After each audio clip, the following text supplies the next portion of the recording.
Change is not the business of the group, but the individual whose thoughts and actions deliver the difference. Inspired by Mandela's spirit to be the change, let us be his engineers, drivers, character and personality. Start by doing the little things that gives character and personality, because history tells your story. History is shaped and defined by individual action. Mandela is not remembered for strength, but his courage and determination and actions too. Gandhi said, "Be the change," and we as the 1873 network say, "The change begins with me."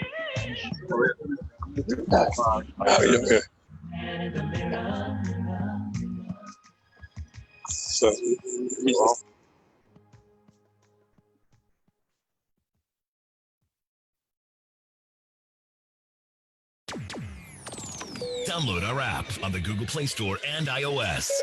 1873 FM. One more time.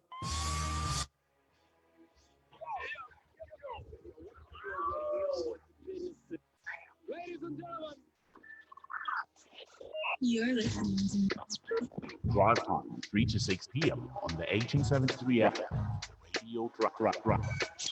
Who has done it better than me? Nobody. I back up any talk. I got catalog. The Radio Rock. I am the number one most impactful.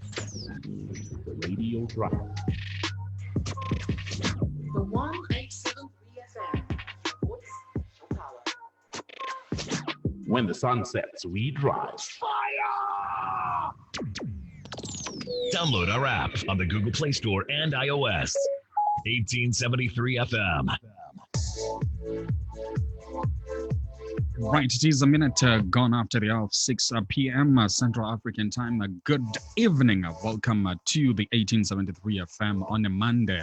It is the 11th of November 2019. Thank you so much for choosing us and joining us this afternoon. Right, it is a battle of ideas on the role of a parliament in a constitutional democracy. Right, this evening joined on the 1873 FM by Honorable Tendai Biti. All right, Honorable, good afternoon and welcome to the 1873 FM. Hello, Honorable Biti. Okay, I think what you need to do, you might need to get out of the interview, join in using audio device. All right, let's see if we can get that one sorted with Honorable there.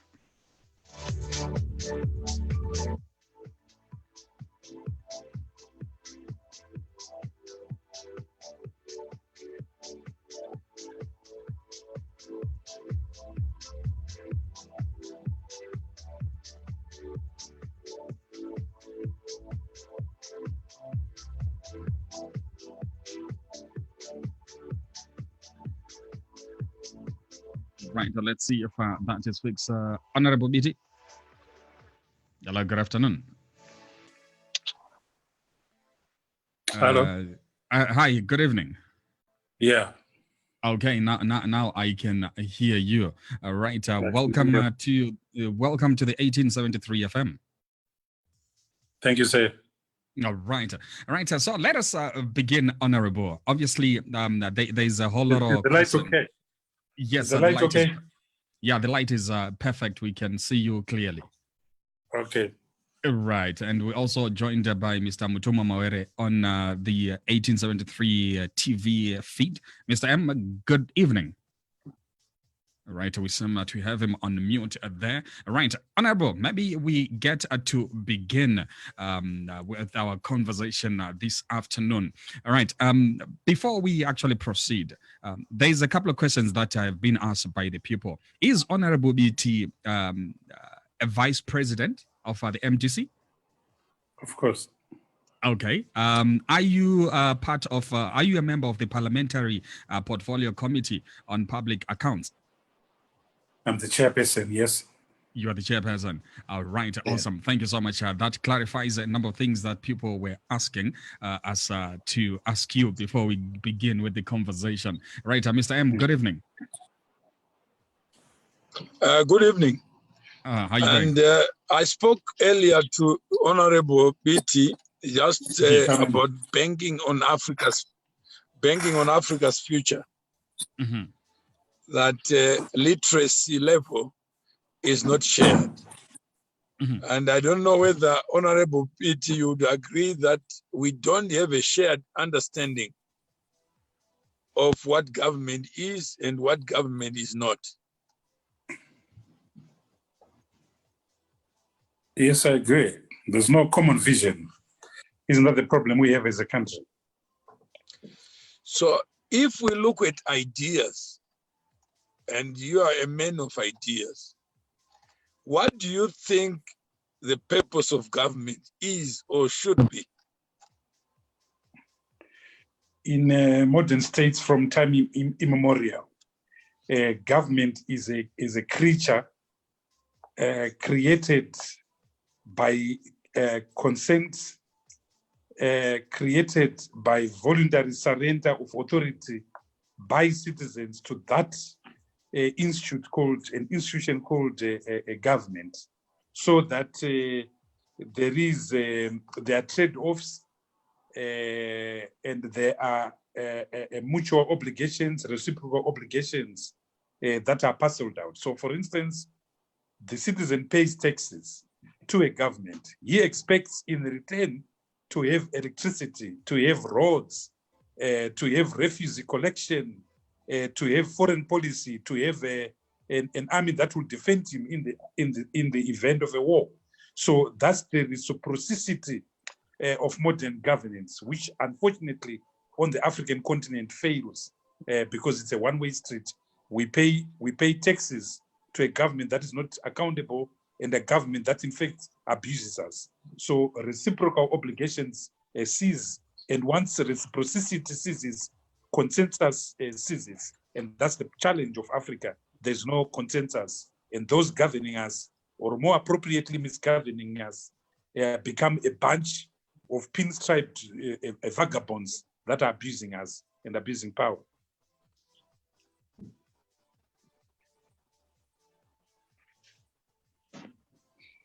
Mm. Okay, so when you say vagabonds that are abusing power, what do you mean, Honorable? The state has been taken over. It has been hijacked. It has been captured by a group of men and women who do not owe their legitimacy to the people that normatively and theoretically give them the authority to govern. In the case of Zimbabwe in particular, you have a group of men and women who find legitimacy in a war, the war of liberation that ended 40 years ago. They are still fighting a war that ended 40 years ago. Their basis of legitimacy is that war. As a result, you have a totally distorted government without consent, without a reciprocity, a government that runs on impunity, a government that runs on entitlement, and a government that believes that no one other than ourselves are entitled to govern. And of course, as a result, you get what is happening in Zimbabwe right now, a state failure, state vulnerability, the complete failure by the state to provide basics. We're going through 18-hour power cuts. I've spent 4 hours in a bank looking for money. I couldn't find money, and I wasn't looking to borrow money from a bank, my own money that I worked so hard. Mr. Mawere, who is there, is a prominent Zimbabwean business person who, if you didn't have the madness in this country, you would have been a billionaire creating wealth, but they took away his assets. That's the byproduct of this culture of impunity, this culture of entitlement, these vagabonds in power, as Fela Kuti called them, or as my friend Fando Cheru and George Aite calls them.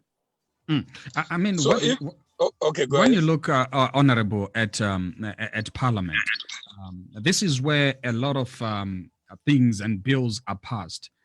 You mentioned the issue of Mutuma Mawere having lost a number of things in Zimbabwe.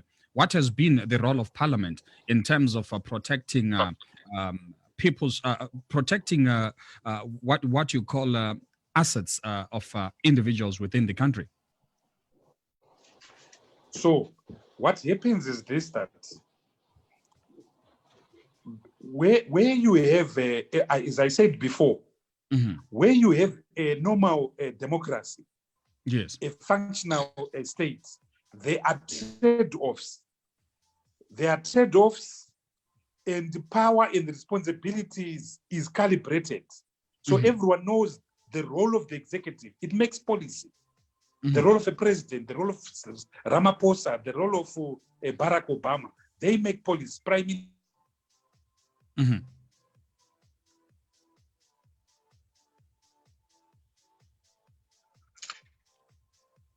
Right, Mr. M, are you there? Seem to have lost Honorable BT there. Right, Okay. 10 minutes are gone after 6. All right, let's see. Honorable BT, are you there? Right, we seem to have a connection issue there. I think we might have a drop in network. Let's see if we can reconnect with the Honorable. It is the 1873 FM, and you are more than welcome to also ask your questions via our live feed on Facebook. We broadcasting live on Mtuma Mawere Facebook page, the 1873 FM Facebook page. You're able to send your comments, contributions, and we'll be able to pass on these comments to the Honorable. And those who are requesting a Zoom link, halfway through the conversation, we will share the Zoom link for you to come in and ask your questions as well. Right, keep it logged to the 1873 FM, your voice, your power.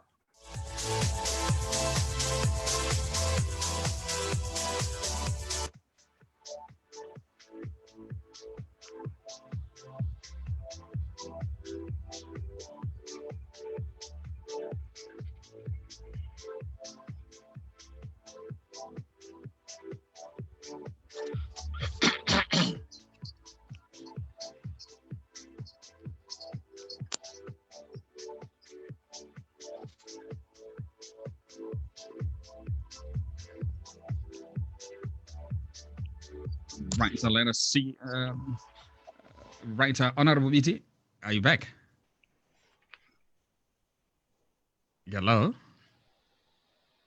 Right, I think he's reconnecting there, and yeah, we still have Mr. M on the other line there. Right, Mr. M, when we look at the role of parliamentarians, and obviously passing of legislations, and I think we've spoken a number of times on the issue of respecting property rights. This is one of the things that the parliamentarians are mandated with. And obviously, them being representatives of the voters. But it seems like there is a disconnect between the voters and the parliamentarians. Right, I seem to be losing everyone there. Right, to those who are joining us on our... said, yeah. We need to take note that there is a contract. Or there ought to be a contract between citizens and their public office bearers. That you only get the government you deserve. Yes. You can't get more than that. So what Honorable Biti is saying is that there has to be a meeting of parties. One, the government, as we call it, and the people who create it and who sustain it. He also spoke about taxes. Yes. And said a part of this contract is that citizens must pay taxes. So if citizens have to pay taxes, it means they must have expectations of that portion of money that they give up from what they've earned. So that's the contract. Once we find that contract, it means means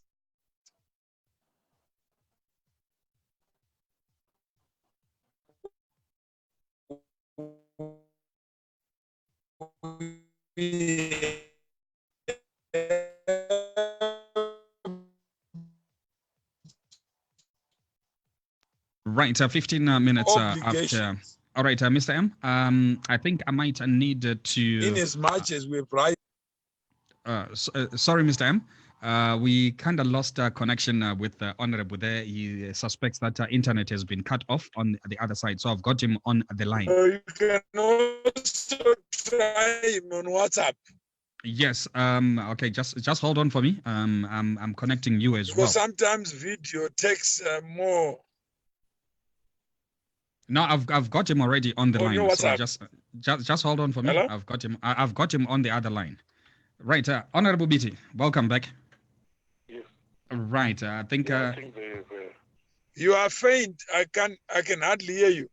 Mr. M, I'll have to call you on the other line as well because I think I'm losing you also on your network. You might need to get out of Zoom. Okay. All right, I'll connect you just now. Right, 1873 FM, your voice, your power. Right, it's 16 after 6.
Right, let us see. Yes, I can hear you now. Right, welcome back. We seem to have a disconnection there. Right, before we actually lost you there, Honorable, I think you were still explaining to us the role of parliamentarians in a constitutional democracy, and obviously how they get to represent the voters in Parliament and in terms of passing legislation.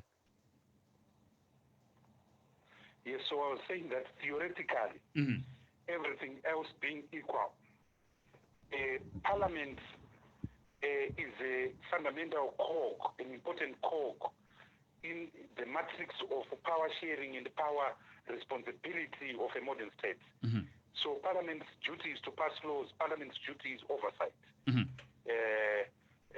in the case of Zimbabwe, our constitution actually says Parliament makes laws for the good of the people of Zimbabwe. They don't just make laws. Then you have got the executive who are policymakers. Yes. Then, of course, you have got the judiciary, which does one function and one function alone, is to arbitrate disputes so that no citizen takes the law into his own hands. But because of the perverted nature of power that I've spoken of, and because of the entitlement of certain people, Parliament itself, and oftentimes the judiciary itself is so emasculated and captured by one house, by one wing of the state, namely the executive. So oftentimes parliaments become extensions of the ruling party, the judiciary becomes an extension of the ruling party. Through the whip system, parliament is emasculated, is captured. And unfortunately, this has been the case for a long time.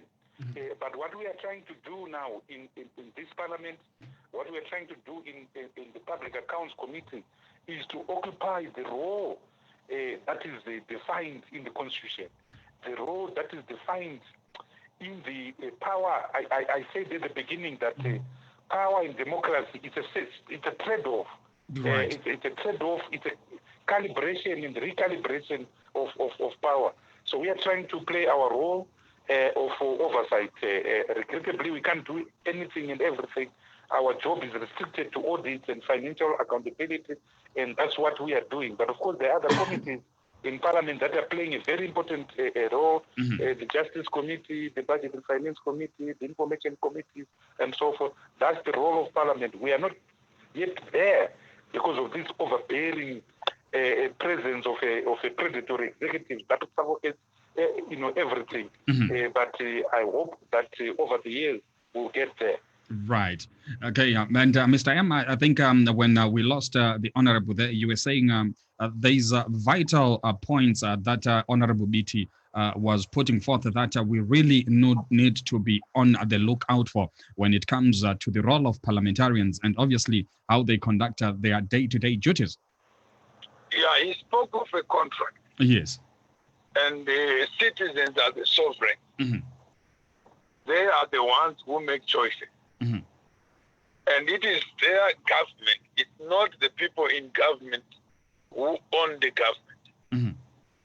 There are many people who believe that people who work for government actually are the owners of government. Parliament is just one organ of the people.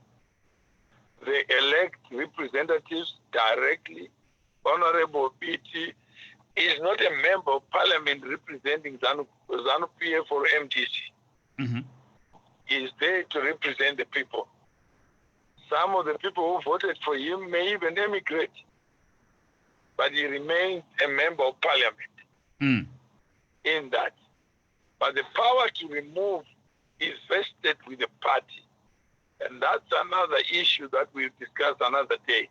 Right, right. But effectively, he has spoken that people have to finance their own government. They have to pay taxes, levies, to ensure that their government functions. And what he's saying is public accounts, that the only mechanism to allocate public funds is through Parliament. And Parliament does not work for the executive. It's an independent organ. So in this case, there are functions that are reserved for Parliament in a constitutional democracy. But also parliamentarians are there to represent sovereign people. So for you to be a citizen, it doesn't mean it's costless. It doesn't mean you don't have an obligation. It means you have the obligation, not only the right. Right. You have to consult. You have to make Honorable BT. I called him and he didn't refuse. Yesterday I was asking Mr. Manasseh Changirai today, who is your MP? He said, Honorable BT. I said, have you contacted him? Why do you come on air and you have not spoken to your representative? And you know him. Right. So, Honorable BT, this is what happened last night. So is it not the case, Honorable BT, that MPs or parliamentarians are not accessible to the general public? That's not the case. That's not the case at all. But I think what you need to understand is that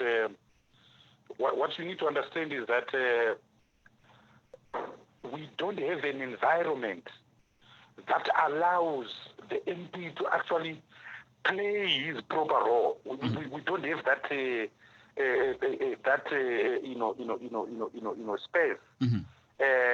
We've got a terrible mindset, a toxic mindset. So just to give you an example, on the 1st of October 2019, Mr. Mnangagwa came to Parliament and NDC MPs walked out. The Speaker took a heavy decision to punish and penalize the NDC MPs for what they did. But that's their constitutional right. Look at South Africa. Look at the EF under President Zuma and how the EF Julius and others really embarrassed President Zuma. But he took it in his chin because that's a democracy. But here you've got this terrible one-party state mentality that Zimbabwe is ours, that we are more of citizens than the other one. So the MP, and particularly the opposition MP, is treated as a third-class citizen. Even for MPs of the ruling class, We are the only country in the world where MPs don't have offices where they can conduct surgeries and so forth. So the space is not allowed because democracy in Zimbabwe is seen as an inconvenience and an expensive inconvenience.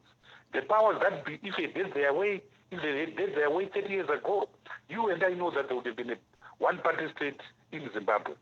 So we've got a long way to go. But our people must know that they've got a right to call MPs to account, and we MPs must do our duty. And one of those is to hold the government to account, and that's what I'm trying to do, my colleagues and I, in the Public Accounts Committee. Okay, right. So we have learned today that Mr. Gray failed to pitch up. Is that correct?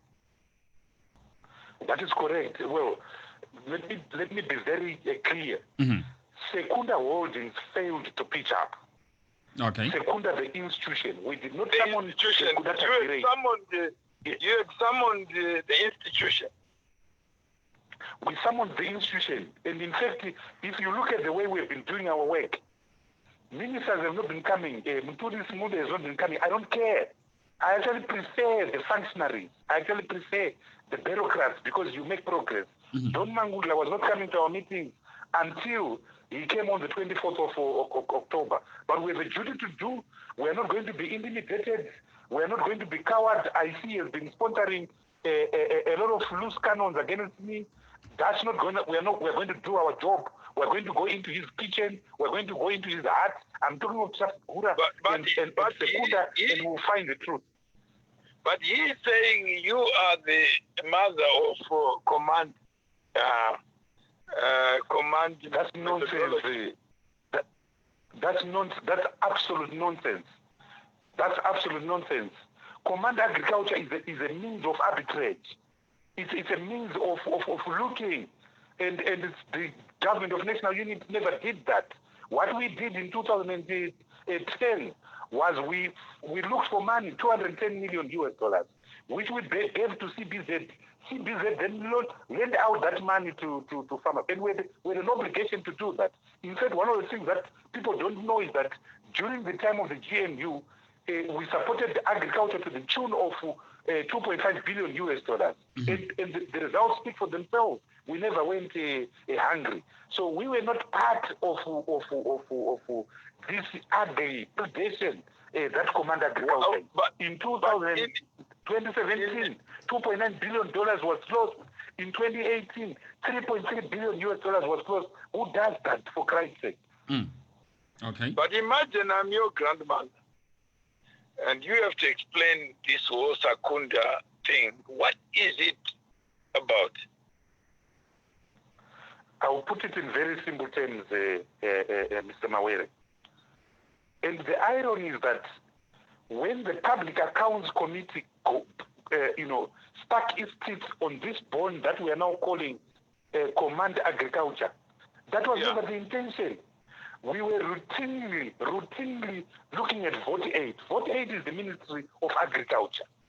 Okay. Then we came across a line item in the 2018 audit report that said the Ministry of Agriculture could not explain an expenditure item of US $840 million. So we called the Minister of Agriculture. It was inserted in papers. Just hold on. Okay. All right. Just hold on. Let me explain. Yeah.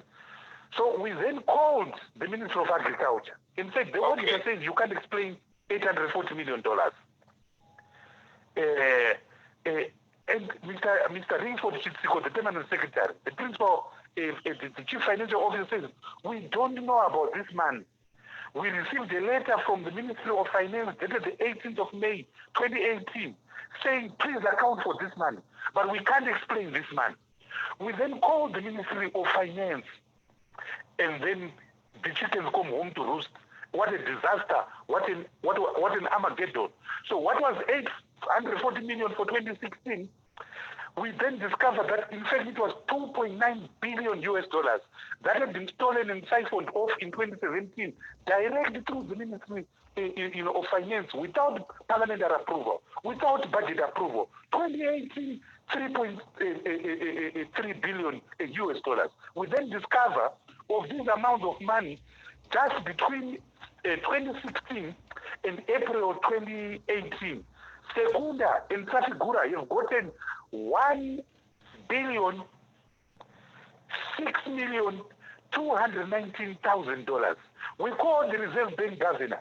First, we called the Minister of Finance. The Minister of Finance admits, yes, we allowed the Reserve Bank to issue treasury bills, but we don't know what was supplied. We call the John Mangunda. John Mangunda says, yes, I issue treasury bills. I don't know what was supplied. So you have a terrible situation that you don't have a functional government. You have a group of men and women that are busy abusing the state coffers. I was Minister of Finance in 2010. But Honorable, do you discuss some of these issues with the parties that are concerned to make sure that this thing is sorted out once and for all? Because these are the representatives of the people, and you got to have the people at heart first. Look at carefully what we've been doing. Look at carefully what we've been doing. We've been carrying out our constitutional mandate. The constitutional mandate of the Public Accounts Committee is defined in Section 298 and Section 299 of the Constitution. What does it say? It says Parliament shall follow every dollar. Parliament shall be the oversight body over the Consolidated Revenue Fund. So we are following every dollar of the $2.9 billion that was stolen in 2017, of the $3.5 billion that was stolen in 2018, even for 2019. In 2019, Mr. Mawere, you know that we had a problem of a massive increase in broadband supply in the best month in July of 2019. What happened? $366 million worth of treasury bills were issued to Secunda on the 7th of February 2019. On the 20th of February 2019, a new monetary policy comes into being through Structural Instrument 33 of 2019. And anyone who was the holder of a local treasury bill had his haircut. If you're holding a US dollar treasury bill, it suddenly was the local currency, an RTGS or bond, not a treasury bill. But no, not to Mr. Secunda. Mr. Secunda discounted his treasury $366 million worth of treasury bill at the open market rate, at the interbank rate, on one in July of 2019. Then he started selling that money on the black market, with the result that in his account, the regime itself froze his account. What's so special about Secunda? How can the country be held to ransom by Trafigura and Secunda? It can't happen in a constitutional democracy. And we'll do our job. Right. We've got comments that are coming in from those who are following us on our live feed. We've got Zeti Dube, who says, you cannot discuss when everyone passes this issue around. No one is agreeing with Honorable Biti and the committee. Is that the case, though?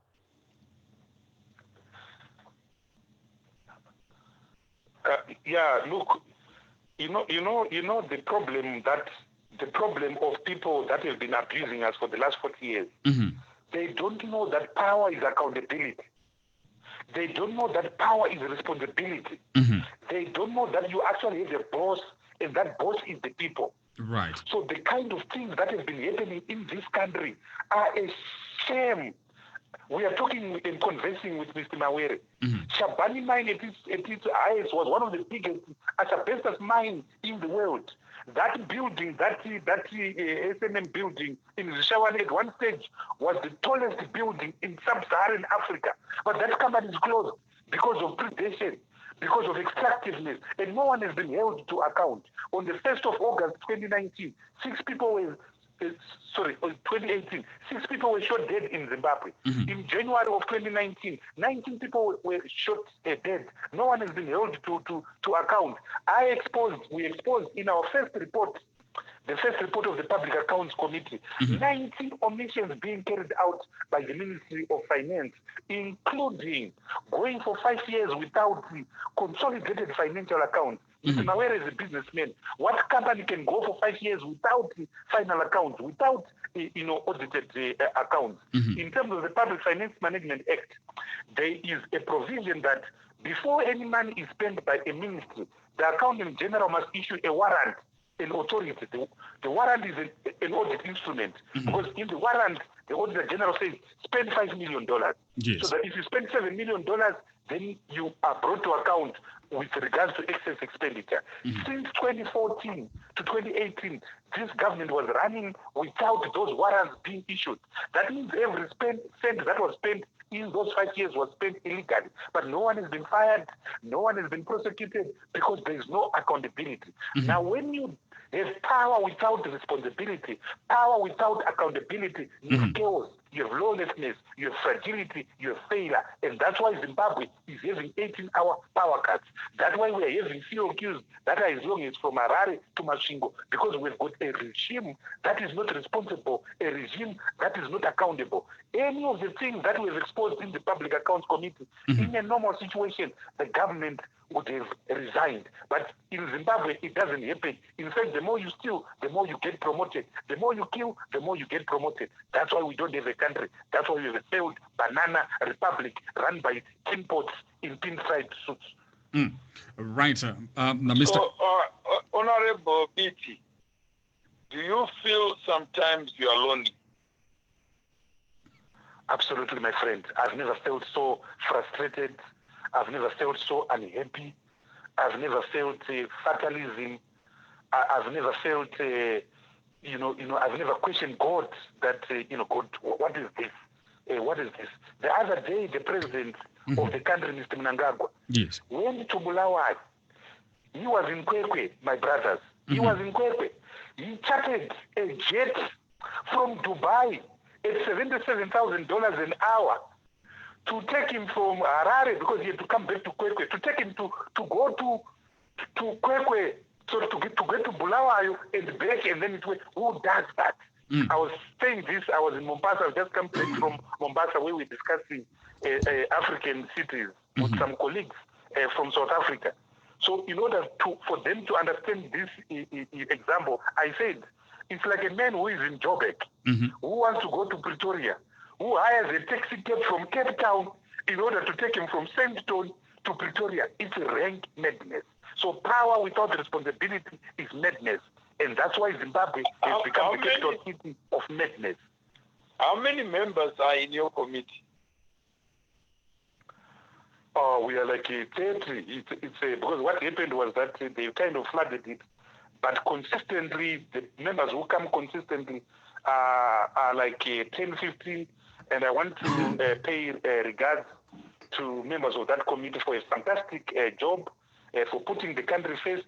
Because those of you who watch our videos and live streaming, you won't be able to tell who is MDC, who is ZANU-PF, because everyone is serving Zimbabwe. And as Mr. Mawere said, when we are in that chamber, we are neither ZANU nor MDC. We are doing the people that we voted for. So I want to thank my members, because without a team, we won't be doing what we are doing. How do you manage this diverse group so that you come up with one linear direction on what needs to be done? How does it work? Is it your depth of analysis, your knowledge of issues that? So let me tell you a secret, Mr. Mawere. Let me tell you a secret. I was Minister of Finance between 2009 and 2013. Yeah. I led a diverse group. My first day at work, I said to the bureaucrats and the oligarchs in the Ministry of Finance that I'm the only one disadvantaged here, because you know where I'm coming from. But all of you, I don't know where you're coming from. But you belong somewhere, whether it's the Anglican Church, whether it's Wapusa Church, whether it's the Methodist Church. But when we are here, I don't care where you are coming from. We are here to serve Zimbabwe. And I think we've imparted that in the Public Accounts Committee. And I've refused to carry out any inquiry and to do anything that doesn't come from an audit, so that it's neutral. It's neutral and it's objective. It's objective. So I've refused to cross a line. I beg your pardon? You believe objectivity makes you survive. You can't be partisan, you can't be parochial. I wouldn't say objectivity. I would say consensus. You have to carry everyone at home. You have to carry everyone aboard. What Zimbabwe is missing right now is a shared vision. In the Public Account Committee, we're doing a function given by the Constitution.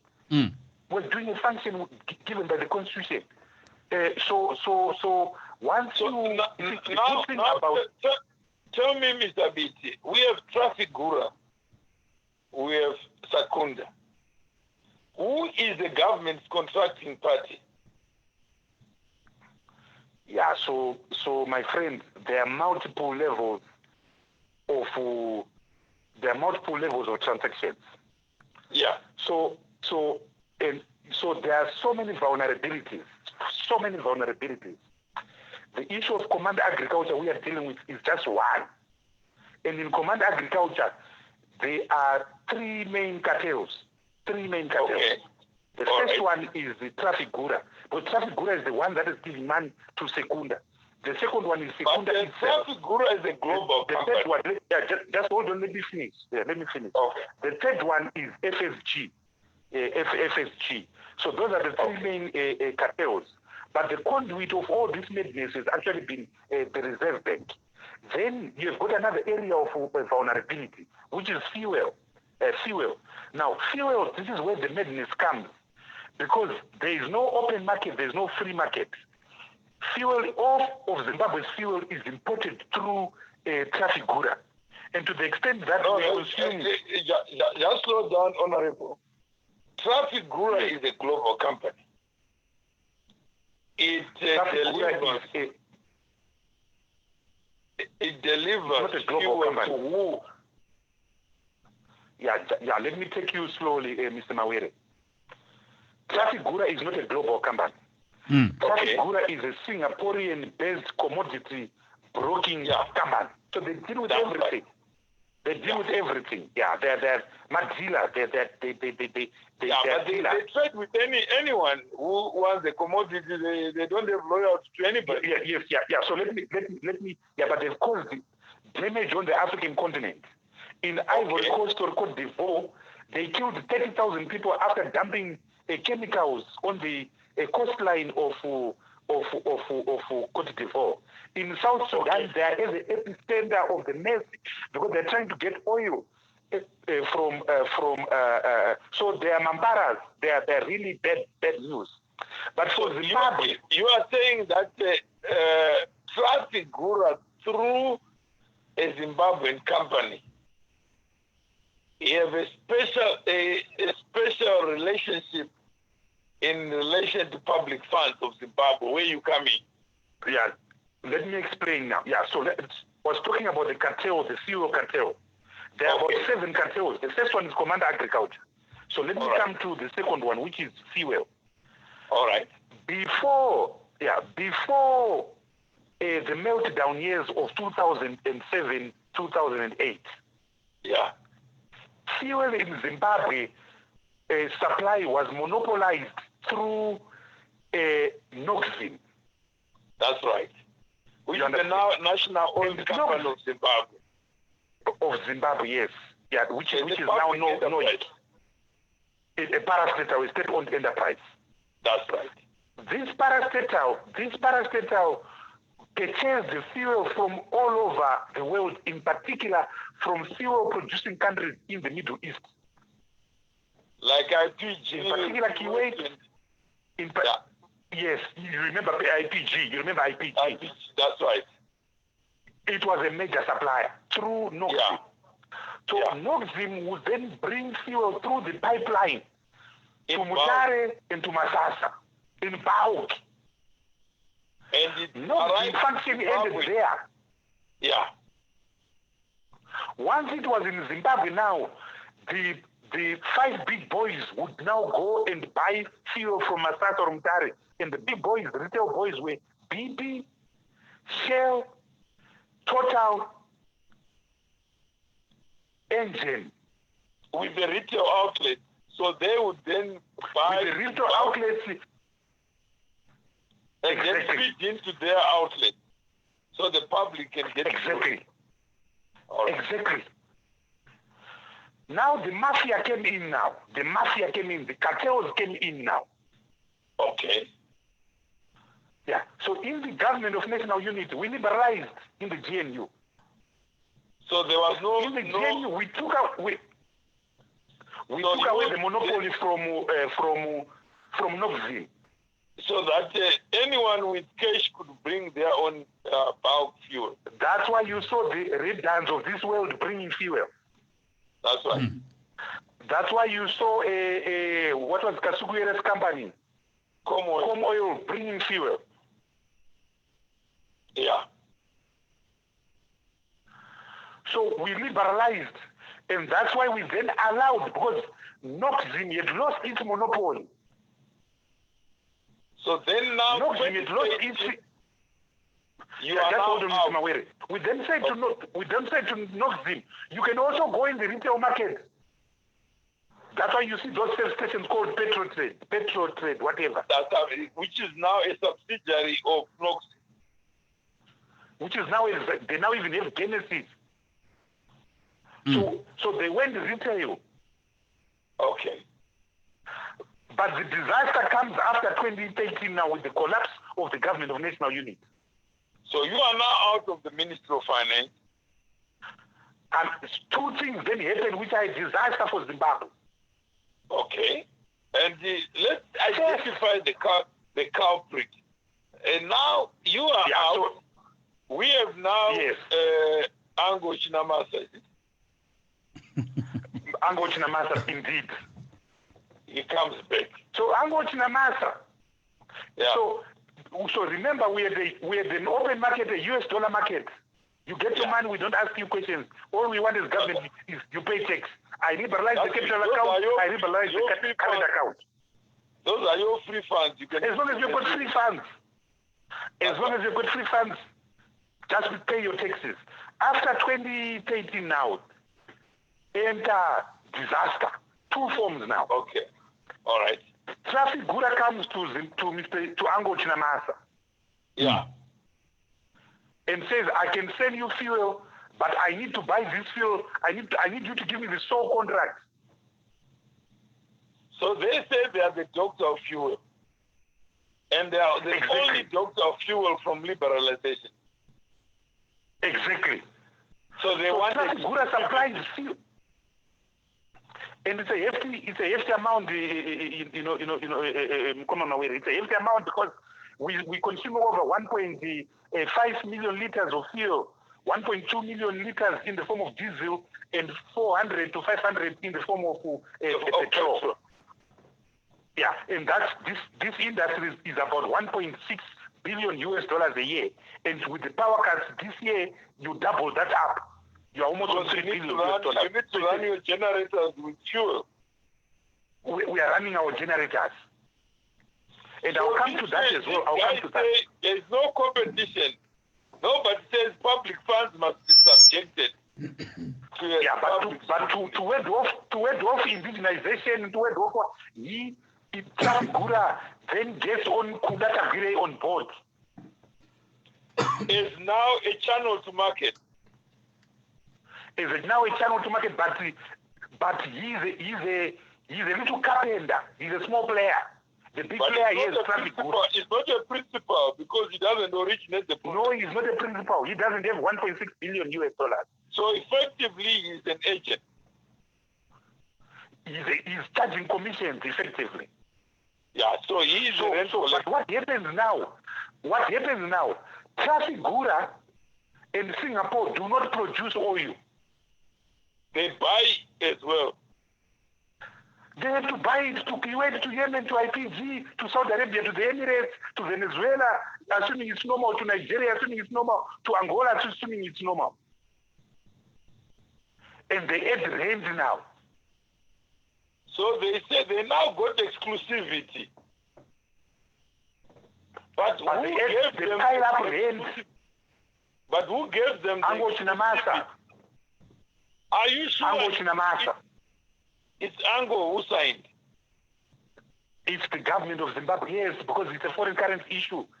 So it can be done without the Ango Are you sure that Zach doesn't know about this? Because that would be I'm not giving evidence, Ramawere. I'm simply outlining the cartels in this country.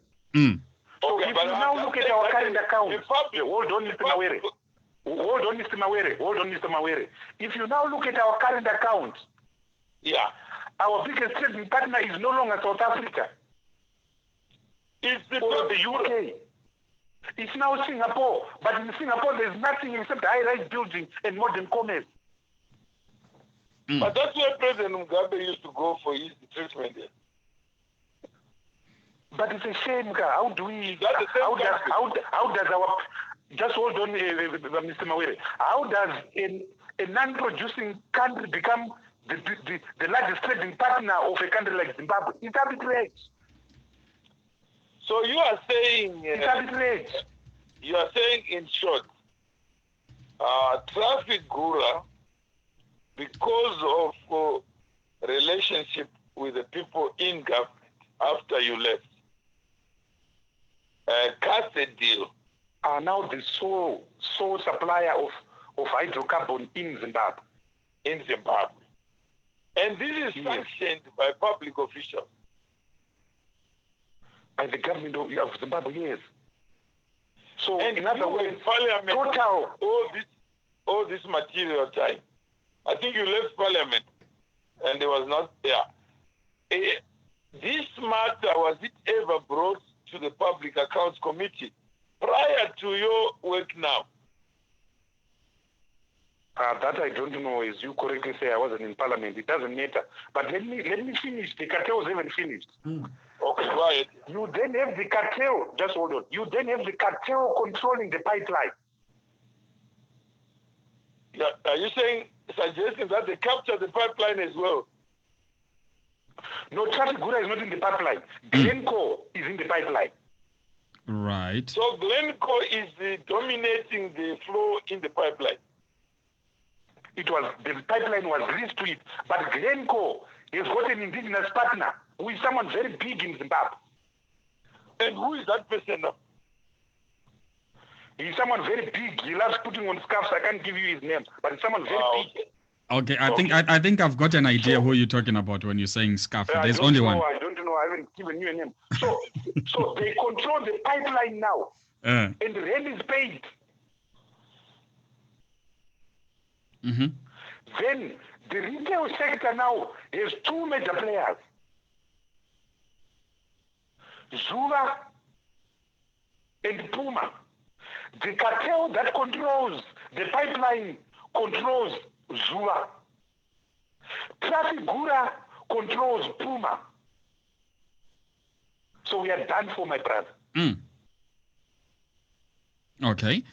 They control the entire ecosystem of fuel. But enter another thing that happened after the collapse of the GNU, the lovely Mr. Billy Rottenberg of Green Fuels. So this is a serious connection or a serious cartel that is dominating. Let me come to Green Fuels. Let me come to Green Fuels. Right. In August of 2013, when there was no government, when there was no minister, a statutory instrument is passed by the government in the name of the Minister of Energy, who technically was supposed to be Elton Mangoma, but Elton was not there because the election had just happened. So it was that no man's land. That statutory instrument then says, number one, there shall be demand-side monopoly. Any car that consumes gasoline or petrol must consume blended fuel. Right. Unlike other countries like South Africa, there where you go to a gas pump and you choose. If you want the cheaper fuel, the blended fuel, you choose. If you want the expensive unblended fuel, you choose. In Zimbabwe, whether you like it or not, there's a demand-side monopoly. So are you saying... But that same statutory, just hold on, that same statutory instrument then says, the company that supplies this ethanol to create blends must be one in a joint venture agreement with the government. And the only company with a joint venture agreement is Greenfields, is Billy Rottenberg. So Zimbabwe now, so in other words, that statute simply said, there's compounds that are blending, but there's also compounds that are purchase of ethanol from one company, from Billy Rottenberg. So Zimbabwe becomes the first country in the world with both supply side and demand side monopoly of fuel. Now, here's the thing now. Brazil produces millions and millions of ethanol, which is more than what it needs. In fact, ironically, the biggest producer of ethanol is actually United States of America because of maize, which they call corn. Malawi, across the board, also produces a lot of ethanol. Now, to import ethanol from Brazil, FOB, you can do so for 50 cents. But because of the monopoly by Billy, his ethanol liter costs $1.20. So it's arbitrage, my brother, after arbitrage. That's why we have the most expensive fuel in the world, not because of the distortions of the exchange rate, but because of cartel. The cartel known as Trafigura, the sub-cartel known as Sakunda, the cartel known as the pipeline Glenco and its SCAF partner, the cartel known as Billy Rottenberg. Right. The beloved country, as Alan Patton wrote 60 years ago. Honorable, would you not be accused of defamation because you've mentioned the SCAF and you have left us with a very little... The SCAF is a national flag, my friend. It's a national flag. I haven't defended anyone. All right. But it's very easy. It's very easy for Glencore to say this is our indigenous partner because they do have an indigenous partner. And that indigenous partner owns and controls Zua. So, Honorable, what you are saying is... what I'm saying is that Glencore would not have gotten that contract without getting in bed with a big fat fish. So the state is captured. Capture is an understatement. I said in Durban when we were launching our book, Democracy Works, that Zimbabwe invented state capture. South Africa is just perfecting it. Okay. Very interesting views.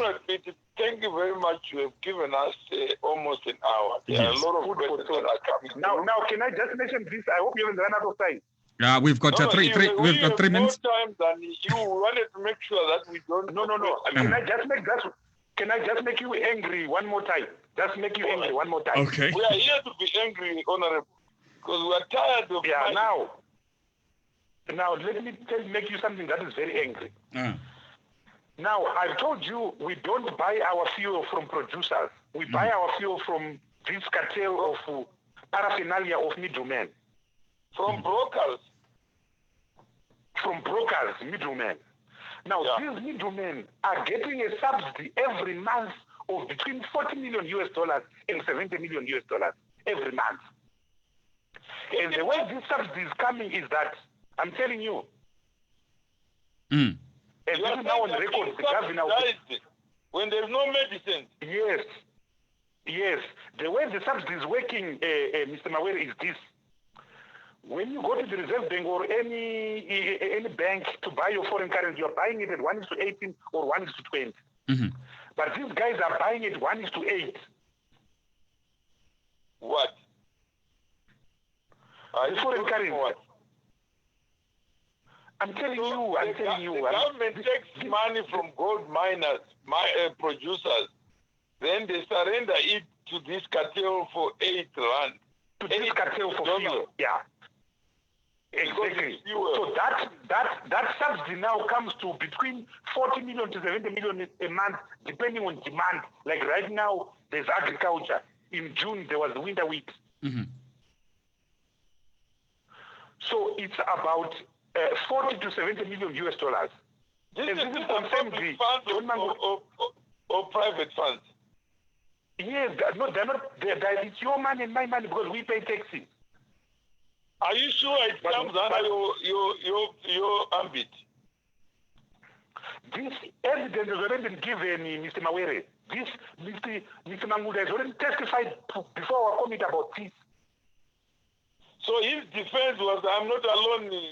Honorable Bit was doing it the same. No. Oh, no. His defense was basically, I'm ordered to do this. What we were doing under instruction. Yeah, but Mr. Mawere, just give me time, because so far, what I said won't make you very close, but this is what will make you very close. Now listen carefully. All right, go ahead. So I'm dipping my mouth for now. Yeah, but you are now going to be close now. Okay. All right. We are producing as little as 300 megawatts of energy from Wange and from Kariba South. Yeah. So we are scratching. Yeah. That's why we're having 18-hour power cuts. Yeah. But assuming there are 2 or 3 units firing in Wange, and assuming Kariba can give us 300 megawatts, we can limit to 700 megawatts per month. Mm-hmm. But we will still have massive load shedding with 700 megawatts. To get us to a situation where there is load shedding but industry can function, we need to import about 400 megawatts from ESCOM or from Kabora Basa HBC. So at a cost of 9 cents a kilowatt, 400 megawatts is about $2.5 million a day, which in a month is about $70 million a month. Now, this is what will make you angry. The subsidy that is being given to Trafigura and Sakunda fuel is equal to the subsidy that we need, is equal to the amount that we need to pay for 400 megawatts of energy to allow our industries to function and our GDP to grow. But why are subsidies being given to Sakunda? Is because there is no cartel in ESCOM, there is no cartel in HPC. That's what makes me so frustrated and angry. Our problems are man-made, are self-induced. We've got thieves. I said the other day that Mobutu Sese Seko was a pastor. The people we have now stealing are bishops and the archbishops of stealing. That's the problem of Zimbabwe, Mr. Nawere. You can cut me off now. No, I'm saying is you have given us, let's just summarize what you have said. Yeah, so that we make sure that your anger is shared. Because this show is about... I don't have anger anymore. I've got skepticism and cynicism. No, I'm saying is first you must be angry for you also to ensure that it drops onto us. What you are saying, that the nation of Zimbabwe, maybe 13 or 12 million people, is buying its fuel through a cartel. It's buying through a valve or an eye of called Trafigura. Yeah, so at the eye of the needle, the gatekeepers to fuel coming into Zimbabwe are private companies registered. When we could be getting cheap fuel from Saudi Arabia, cheap fuel from Yemen, cheap fuel from Kuwait, cheap fuel from the Emirates, cheap fuel from even Equatorial Guinea. President Mugabe used to get. Yes. So that has been expunged by human beings. Exactly. And these human beings are Zimbabwe. Exactly. Who have a duty to account to the people of Zimbabwe. Exactly. And you are saying at the present moment I happen to be a member of this committee or public accounts committee. Yes, and I'm compelled by the Constitution to play my part with my members of the committee. And I'm going to play my part. If they want to kill me, they can come and kill me, but I'm going to play my part. So you are saying these are public funds. And if they're public funds, I have a duty. First, and Parliament is a duty. That where there's competition, not one single party can be given preference. Because preference itself is corruption. Exactly. So you are saying what the Zimbabwe I want is a Zimbabwe where there are no preferences based on who is in government. Absolutely. And you are saying the public out there is your money. Absolutely. If they target me, I would rather be targeted with your support than be targeted Absolutely. as if I'm doing Absolutely. what Absolutely. I wish to do, because this duty And I will is not speak a out, and I'm ZANU-PF. going to speak out. Yeah. Okay. So this is chapter 1, part 1, and what Comrade Biti is saying, he's just saying, guys, wake up, wise up, step forward, step up. If Be you're angry. Be angry. be angry. So this is a provocation, an inspiration, and is igniting you to take notice that the money in question is not his money. It doesn't belong to the people who are making the decision that the money must be parked somewhere or trafficked through certain bridges where the people of Zimbabwe have no recourse. When you burn fuel, it's like smoking a cigarette. You remain with the cup. So the juicy part is gone. And this has been taking place for a long time. So if you're out there, you want, and I should thank you very much for giving up time, because we know it's not easy in Zimbabwe. Thank you, my brother. Many Thank you. more things Thank you. that affect your livelihood. So if you are listening, we have this show called Banking on Africa's Future.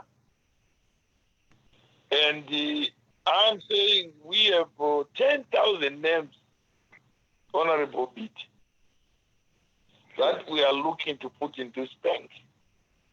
And I wanted to nominate you as one of these points of light.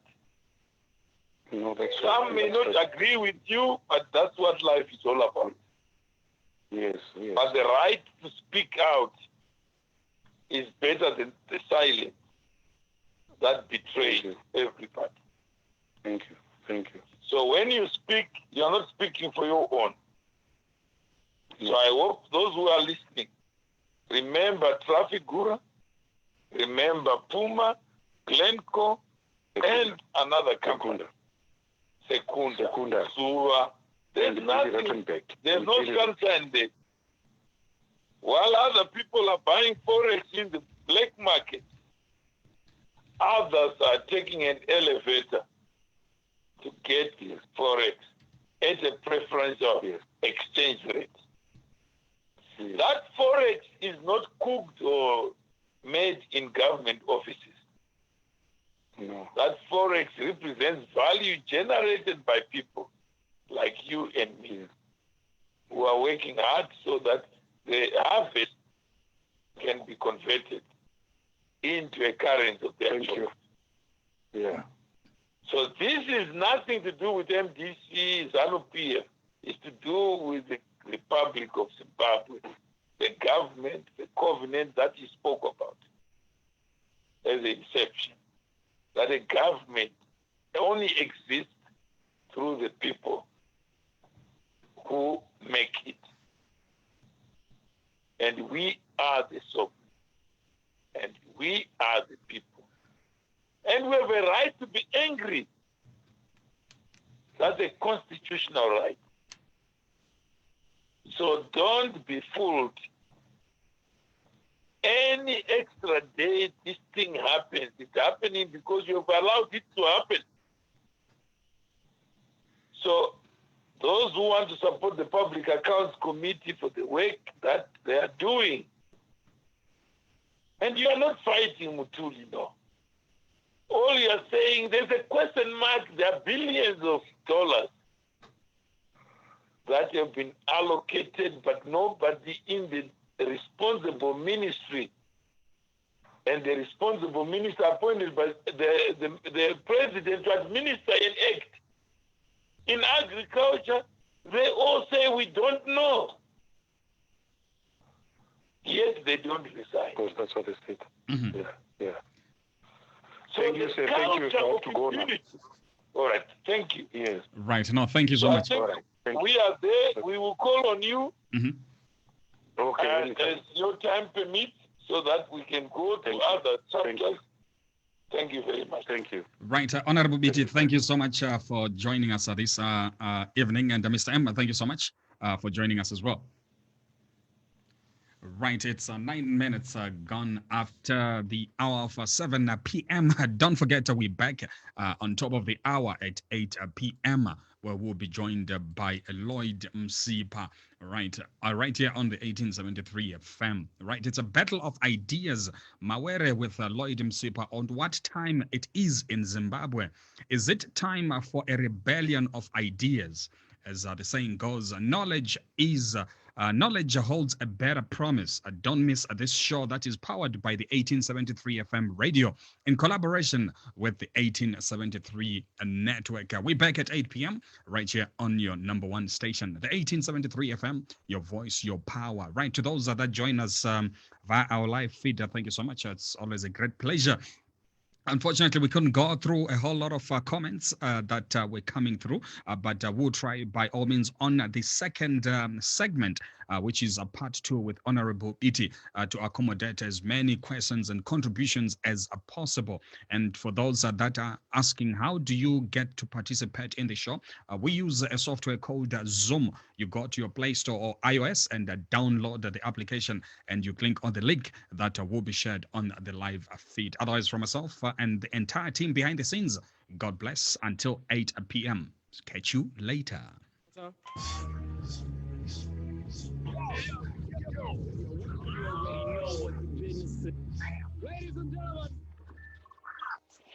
You're listening to Drive time 3 to 6 p.m. on the 1873 FM. Radio Drop. Who has done it better than me? Nobody. I back up any talk. I got catalog. The Radio Drop.